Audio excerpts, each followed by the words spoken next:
toi, tu as 37 ans, Oui. tu es marié, Oui. tu as un enfant. Oui. J'aimerais bien comprendre, pas forcément toute l'histoire, mais juste le contexte dans lequel tu as grandi. Ok.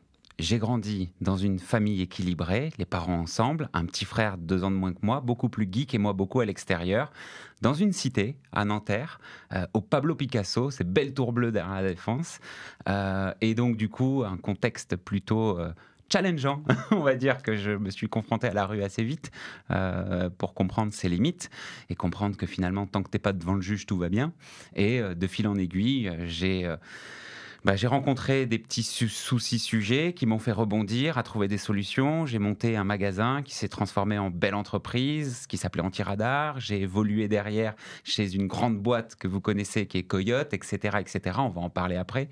Mais le contexte est plutôt équilibré, philosophique, beaucoup de questions autour de moi, dans ma famille. Ils ne comprenaient pas pourquoi je partais en cacahuète comme ça et que j'allais titiller et tester les limites.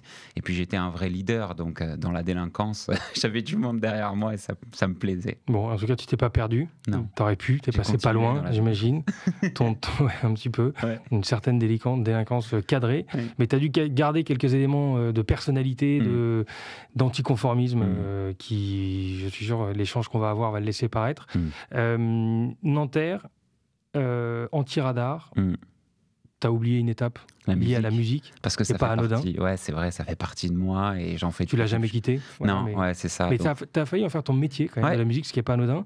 Et t'as failli percer, ou tu as percé, je sais pas. Selon certains, t'as percé. Pour d'autres, t'aurais pu aller beaucoup plus loin. Mais raconte-moi cette parenthèse musique. Yes, la parenthèse musique, c'est que depuis que j'ai 8-10 ans, j'écoute à fond Michael Jackson et tout un tas de choses. Dès que j'ai eu justement 10 ans, ma mère m'a offert une platine vinyle. J'ai commencé à mixer sur du Playa de la Clinique, tu vois, c'est à l'ancienne. Et ensuite, en fait, j'ai rencontré Dame, on s'est mis vachement à l'électro. Damien, qui est ton associé de toujours. Ouais, Damien Muliem, qui est mon meilleur ami et mon associé. Et on s'est mis à faire de la musique électronique, une fois que j'avais enregistré les EP de tout mon quartier, en rap, et j'en avais ma dose. Donc du coup, je me suis mis à être inspiré à mort par Daft Punk, Thomas Bangalter et compagnie. Et donc, on s'est mis minimal électro à l'époque. Et je bossais en radio. J'étais chez Fun, j'étais stagiaire et du coup un jour j'entends mais ils font chier ces Français, ils font de la musique électronique mais à chaque fois ils me font des paroles en anglais et moi j'ai le CSA qui veut 21% de quota français à l'antenne. Donc celui qui va faire une musique électro et qui va mettre juste un refrain en français, ça va être une tuerie. Du coup on enchaîne, moi je pars de là en mode oula attends c'est intéressant, il y a une opportunité là tu vois. On va en boîte, à l'époque c'était le Red Light, on prend une bouteille d'Absolute et puis on voit à côté de nous un peu de jeunesse bourge parisienne. Et en rentrant au studio la nuit, on était avec une copine qui avait une voix hyper jazzy et vraiment sympa. Et là, on commence à écrire un couplet. C'est pour la petite bourgeoisie qui boit du champagne. C'est pour tous les quotas français que je parle pas anglais. Et du coup, elle commence à triper dessus. Nous, on fait un petit bed, un petit son, un petit truc. On fait les caisses et tout. Et ça commence à tourner, tu vois. Et du coup, le lendemain, je le présente à Fun Radio et je dis, regarde ce qu'on a fait.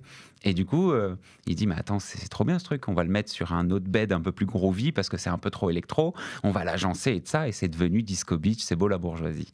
Impressionnant. Ouais. Et ça t'a pas donné envie d'y rester dans cet univers-là? Non. Parce qu'une fois que tu as fait ça, tu avais le carnet d'adresse, tu comprenais, tu avais déjà un premier succès, qui accessoirement t'a fait gagner quand même pas mal d'argent, jeune.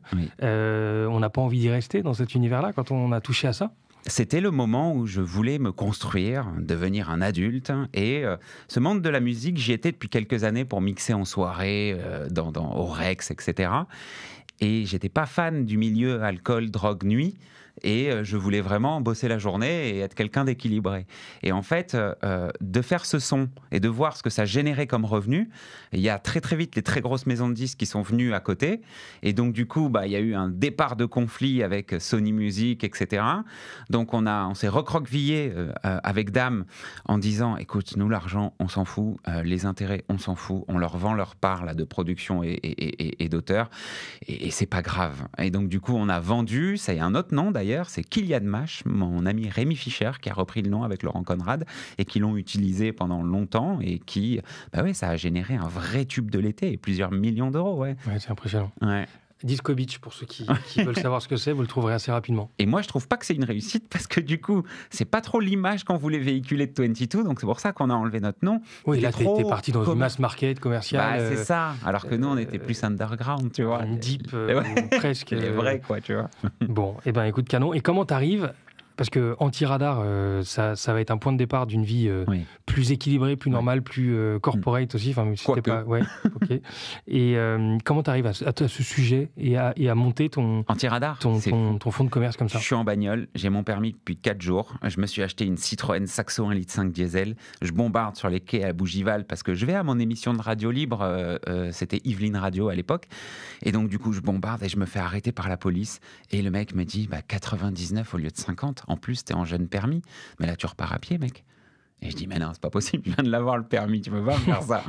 Tout ça pour ça? Bah ouais, non, pas ça. Et puis en plus, moi, le permis, enfin... Ouais, c'était la liberté, t'étais en banlieue, tu pouvais pas faire ça. Et on en a pas parlé, mais je fais de la moto depuis que je suis tout petit, de la moto cross, de la moto de piste, j'adore la bagnole. Donc, mais t'aurais pu percer aussi en moto, je crois d'ailleurs. Ouais, il y a eu des championnats de France et tout ça, mais ça, je pense que après c'est un choix, tu vois. C'est comme la radio, tu te dis, bon, c'est bien d'être animateur radio ou c'est bien d'être pilote de moto, mais ça va pas beaucoup changer les lignes de l'humanité, tu vois. Donc du coup, je me suis mis à des défis. Mais t'as quand même un côté assez impressionnant d'aller au fond des choses, mais en mode quand tu fais de la moto, tu fais les championnats de France. Quand tu fais de la musique, même dans ton garage, ça devient un tube. On verra ce que tu fais avec l'IA, mais t'es flippant. Mais on en revient sur la partie anti-radar. T'as perdu ton permis à ce moment-là? Ouais, ben non, parce que le mec il me dit il y a la queue là, l'OPJ, moi je viens de commencer, il me dit donc écoute, je te réduis, moi je peux faire les amendes à 40 km/h, donc je me barre avec mon amende où je perds 4 points et un stage obligatoire à l'époque quand même. Je fais mon émission de radio libre. C'est pas loin de la cata quand même. Ouais, pas loin de la cata. Mon émission de radio libre, du coup, je prends le mort, là, ça m'énerve.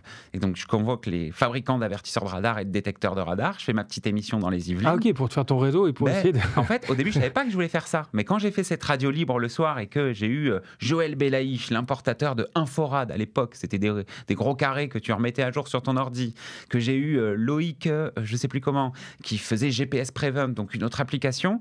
Et je les écoute et je me dis, mais en fait, ça, c'est en train d'arriver. Tu sais, moi, j'ai la culture d'être à droite dans la bagnole devant quand j'avais 8 ans ou 10 ans et que mon papa me disait, William, je bombarde, toi, tu regardes sous les ponts. Et dès que tu vois un truc bizarre sous un pont, tu me dis freine et je freine. Et donc, on avait cette culture-là. Donc, anti-radar, moi, ça me parlait. Quand je les écoute, là, à l'émission de Radio Libre, et qu'ils me disent, ouais, mais ça commence à vendre 10 000, j'ai vendu 10 000 à Autobac, à Feu Vert, à Noroto. Je me dis, attends, mais Autobac, Feu Vert, Noroto, ils vont pas savoir bien renseigner les clients. Viens, j'ouvre un petit magasin. Et c'est à l'époque où... Juste distributeur, pas du tout dans la conception. Juste revendeur. Et c'est à l'époque, c'est encore bizarre, on n'en a pas parlé avant, mais c'est à l'époque où je cherche un magasin, mais qu'est-ce que tu veux, toi? J'ai 18 ans, j'ai pas d'argent. Comment tu veux? Alors, les revenus SACEM commençaient à tomber, mais c'était le début. Et t'envisageais pas le web à l'époque, c'était trop tôt? Ouais, c'était trop tôt. J'ai fait un site web en 2006, pas en 2004. Là, t'étais en 2004, tu vois. Et donc, du coup, ce côté 2004... du coup, tu es en mode, ok, qui je connais, qui est dans le business. Et là, je tombe sur le papa de quelqu'un qui était avec moi à l'école, qui est un des top 5 de la pègre parisienne, qui possède tous les locaux à Pigalle. Et donc, du coup, il me loue un petit magasin, boulevard de Clichy, avant la place Pigalle. Et donc, du coup, de ce petit magasin, je mets 10 000 balles de travaux et je me mets le matin à 10h et je repars le soir à 22h et il y a marqué, en gros, l'enseigne anti-radar. Il y a 2 radars énormes fixes parce que Sarko, c'est l'époque où il en met plein. Avec les bandes jaunes et noires. Exactement, ouais. Tu vois, les boîtes grises, là. Donc, il y a 2 radars que je fais faire en bois avec des flashs qui flashent. Je me les fais enlever par la mairie de Paris en l'espace de 3 jours. Et ensuite, ce petit magasin, je deviens le petit gars bien élevé qui te renseigne, toi qui bombarde, pour installer un avertisseur de radar dans ta voiture. Et en plus, je commence à aller sur les forums, dans les rassemblements Porsche, etc. Et donc, je vends de plus en plus. Ce qui fait que, tu vois... 2 ans et demi plus tard, j'ai 3 magasins, je fais 1,5 million de chiffre d'affaires et 300 000 euros de résultats avec une dizaine de salariés. Et c'est là où je commence à créer un website et c'est de là que je rencontre Fabien Pierlot après. Fabien Pierlot qui avait déjà démarré Coyote à ce moment-là? Donc Fabien, c'était le fondateur de Coyote. Coyote. L'inventeur et le fondateur de Coyote. Okay. Et je lui dois beaucoup et je le remercie. Je le vois rentrer un jour dans ma boutique. J'ai encore cette image, j'en ai jamais reparlé avec lui. Il rentre et il dit, de toute façon, moi je vais te prendre la vitrine vitrine de gauche, la vitrine de là et la vitrine de là. Et je dis, mais qu'est-ce qu'il fait, lui? Qu'est-ce qu'il... Allez, sortez. Ouais, voilà, c'est ça, presque. Et en fait, de fil en aiguille, on avait les mêmes valeurs, on avait la même envie, à peu près les mêmes idées. C'est un mec malin, pareil. Ça ressemblait à quoi, Coyote, à ce moment-là? Ça existait déjà ou... Ouais, ça existait, mais tu vois, il sortait son proto. Donc moi, j'ai distribué en fait ses premiers Coyotes. Et ça ressemblait à quoi? Ils étaient 5, je crois. Il avait un peu d'argent, il avait mis un peu d'argent et était allé chercher 300 000 € à la banque. Et il commençait à produire ses petits Coyotes. Alors il avait trouvé Jean-Marc Van Lethem, qui était le technicien, pour coupler GSM et GPS et avertir la police en temps réel à tous les autres derrière. Et du coup, cette techno, c'est le premier objet connecté que tu mets dans ta bagnole, quoi. C'est clair. Avant le téléphone. Et là, du coup, on est en quelle année? T'es en 2006. 6. Ouais, t'es en 6. Vous décidez de vous associer? Non, c'est en 7 qu'on a décidé de s'associer. Et là, donc, on s'associe. Je rentre actionnaire du groupe Coyote. Et du coup, je m'éclate. Au début, je fais beaucoup de business. Donc, je gère le retail. On ouvre des magasins dans les centres commerciaux. On distribue à Darty, Feu Vert, Noroto, etc. Là, il y a une marque, pour le coup, une marque hyper attachante, hyper... alors, qui n'a pas démarré tout de suite. Ah non, on a galéré un peu. Une référence impressionnante. Ouais, c'est ouf. Hein.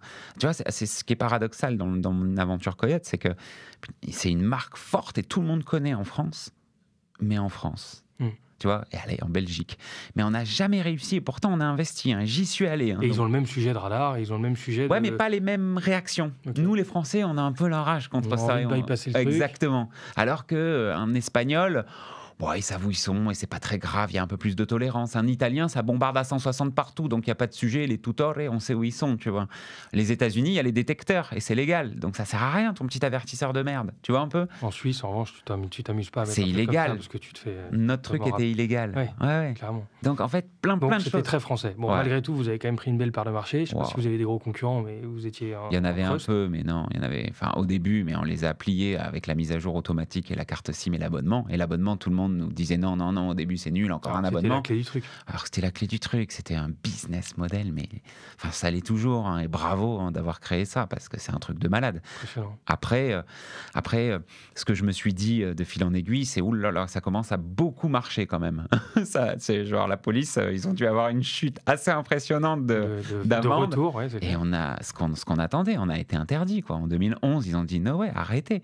Au moins, nous insultez plus, n'appelez pas ça un radar, mettez pas l'endroit précis et essayer d'être un peu des assistants d'aide à la conduite, quoi, tu vois, c'est pas des détecteurs de radar. C'est même sujet, mais présenté de manière différente. Ouais, c'est ça. Et puis, en fait, ça faisait vraiment, on vous fait un bras, enfin, on vous fait un doigt d'honneur en mode, on freine devant. Très longtemps. Non. Et on les voyait en plus, nous, on se marrait de temps en temps parce qu'avec Fabien, on aime bien quand même rouler vite. Et quand on voyait des moyennes, je me rappelle Sébastien Lafont qui me remontait, dédicace à lui, les moyennes à des portions de route. Et moi, mon objectif, c'était avoir les records. Et donc, du coup, à des endroits, t'avais, sur le départ de la 10, là. Tu pouvais traquer les records. On traquait à combien passaient les bagnoles. On ne savait pas qui c'était derrière, mais on savait à combien ça passait. Et je me rappelle avoir vu 341 km/h au début de la 10. Et je m'étais dit, putain, mais il y a des mecs qui bombardent quand même. Et c'était assez marrant et passionnant, tout ce truc, parce que c'était vraiment comment gérer une communauté, comment la faire payer et comment rajouter du service dessus, parce qu'on était quand même monoproduit, tu vois. Monoproduit, mono-use case. Donc à l'époque... Toi, tu avais quel rôle ? Au début, je gérais le business et donc j'étais patron du business et de fil en aiguille, j'ai géré plutôt les opérations en transverse parce que la R&D m'intéressait beaucoup à l'époque et Fabien, il aime pas prendre l'avion. Du coup, j'allais en Chine pour regarder comment se passait notre production, Shenzhen, etc. C'est là où à Shenzhen, ouais, exactement. Et on allait visiter les usines, faire le contrôle qualité, voir les nouveaux produits, parce qu'on achetait des PCB de smartphones, parce qu'il y avait tout à l'intérieur, un écran, un GSM, un GPS, etc. Et on faisait notre casing autour, donc on faisait là-bas et l'achat du PCB, et on formait le PCB, et derrière, on faisait l'injection de plastique. Et on faisait expédier ça après en France.